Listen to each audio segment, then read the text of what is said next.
Parents పుట్టిన పిల్లల్లో గొరక అని కూడా వస్తుంటారు. అంటే 6 నెలల లోపు పసికందుల్లో కూడా గొరక సమస్య ఒక్కొక్కసారి చూస్తుంటాం. సో పేరెంట్స్ తీసుకొస్తుంటారు గొరక అని చెప్పి. ఎందుకు రావచ్చు అంటే పసిపిల్లల్లో పుట్టుకతో వచ్చే కొన్ని సమస్యలు ఉంటాయి. పుట్టుకతోనే గొంతు వాహిక అంటే వాయునాళంలో కార్టిలేజ్లో తగినంత బలం లేకపోవడం వల్ల, పుట్టుకతోనే బలం లేకపోవడం వల్ల, కార్టిలేజ్ వీక్గా ఉండడం వల్ల దాన్ని లరింగోమలేషియా అని అంటారు. దానివల్ల గొరక వచ్చే అవకాశం ఉంటుంది. దాని గురించి పెద్దగా వరి అవ్వాల్సింది ఏం లేదు, అది ప్రమాదం ఏం లేదు. సో దాన్ని లరింగోమలేషియా అని అంటాము. కామన్గా ఏంటంటే పిల్లల్ని మనం పడుకోబెట్టి ఫీడింగ్ చేసేటప్పుడు లరింగోమలేషియా ఉన్న పిల్లలకి 30 degrees ఎలివేషన్లో పొజిషన్ పెట్టుకొని ఫీడింగ్ ఇవ్వాలి మదరు. అంతేగాని ఫ్లాట్ పొజిషన్లో ఫీడింగ్ ఇవ్వకూడదు.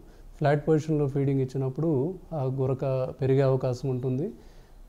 తాగిన పాలు కూడా వాయునాళంలోకి వెళ్ళే అవకాశం ఉంటుంది. లరింగోమలేషియాకి ట్రీట్మెంట్ అంటే టైమ్లీ డయాగ్నోస్ ఒకటి ఇంపార్టెంట్. మీరు మీ దగ్గరలోని ENT డాక్టర్ దగ్గర కానీ లేదంటే పిల్లల డాక్టర్ దగ్గర కానీ వెళ్ళినప్పుడు వాళ్ళు చూసి డయాగ్నోస్ చేస్తారు. అండ్ ఏజ్ పెరుగుతున్న కొద్దీ కార్టిలేజ్లో స్ట్రెంగ్త్ డెవలప్ అయ్యి అది ఆటోమేటిక్గా కరెక్ట్ అయిపోతుంది. సో దానికి ఎటువంటి సర్జరీ కానీ లేకపోతే వేరే ట్రీట్మెంట్స్ కానీ అవసరం లేదు.